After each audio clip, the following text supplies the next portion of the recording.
Good morning, ladies and gentlemen, members of the jury. This person who stands before you has shown complete disregard for the laws of our beloved empire. Extortion, murder, robbery, and the most heinous crime of kidnap.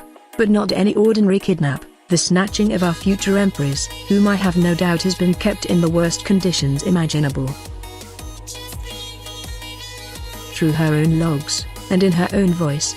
You, members of the jury, shall determine without prejudice the absolute guilt of Captain Eliza Lee. Before I play the first audio, of which there are many, you will observe that this woman is so dangerous that she had to be constrained in this evaporation unit. I shall now play you the Diamond of Kronos.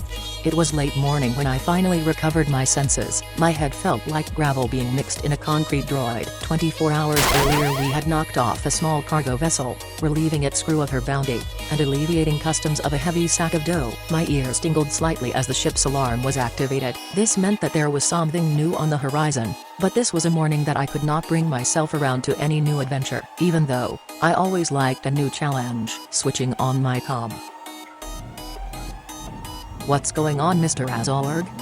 We have company, Captain. Looks like a gateway. Hold off, Mr. Azorg. I'm on my way to the bridge. I quickly powdered my nose, splashing cold water over my aching body, grabbed my eye patch, as I was blind in my left eye, and headed for the turbo lift. Once on the bridge I occupied my seat. I noticed when entering onto the bridge, that all the faces were turned towards me, thinking to myself, what did they know that I didn't? After all, we all had a little too much drink and blueberry cannabis last night in celebration of knocking off a royal cargo ship bound for the stores of the Empire. Plus it was Miss Kitty's 18th birthday, meaning that she was a full crew member and allowed to vote in the democratic way that the Admiral Concord was run. I must admit, when intoxicated, and found myself on the floor of my ready room, minus my pantaloons, I asked, what do we have?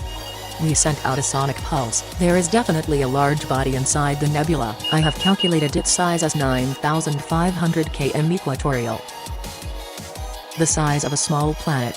How interesting. Ms. Kitty suddenly said, look boys, something's unmasking.